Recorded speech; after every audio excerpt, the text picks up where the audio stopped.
Hi guys, Mr. Bruce here. Today's book, Ruby Finds a Worry. And that's Ruby right there.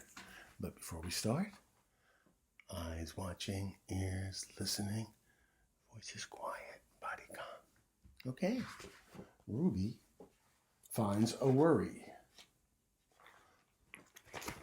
Ruby, and that's Ruby there, loved being Ruby. She loved to swing up high.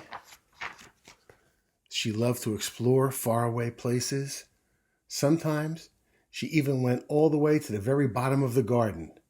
Ruby was perfectly happy until one day she discovered a worry. It wasn't a big worry. In fact, the worry was so small that she barely noticed it at first. But then the worry started to grow.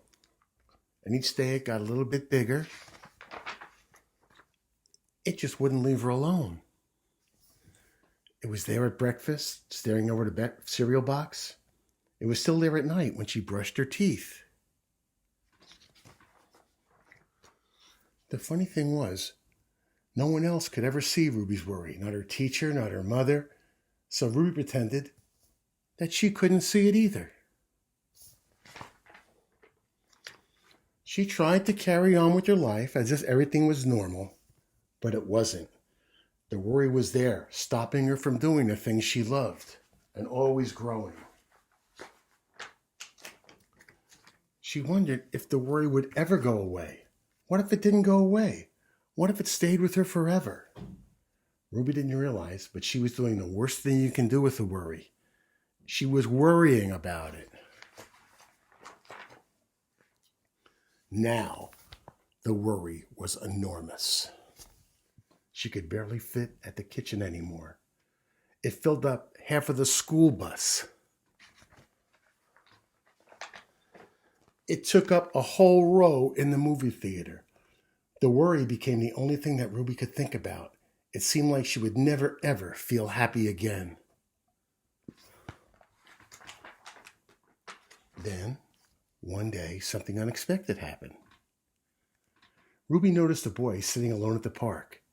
He looked how she felt, sad, and she noticed something else, something right next to him. Could it be? A worry. He had a worry too. Ruby realized she wasn't the only person with a worry after all. Other people had him too. So she asked the boy, "What's on your mind?" And he told her the strangest thing happened. His worry began to shrink smaller and smaller. Then Ruby did the best thing you can do if she had a worry. It was she talked about it.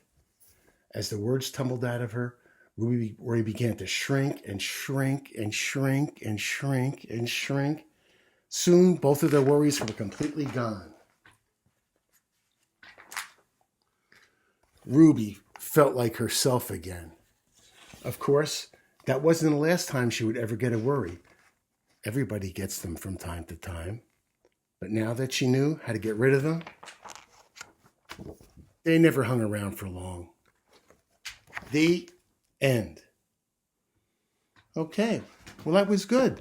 We learned something. If we're worried about something, tell someone you trust, your mom or your dad or your aunt or your uncle, your grandparents or your teacher, somebody, and just talking about it sometimes make the worry go away and it stops bugging you. Okay, until next time, be good to your folks and wash your hands. Bye-bye.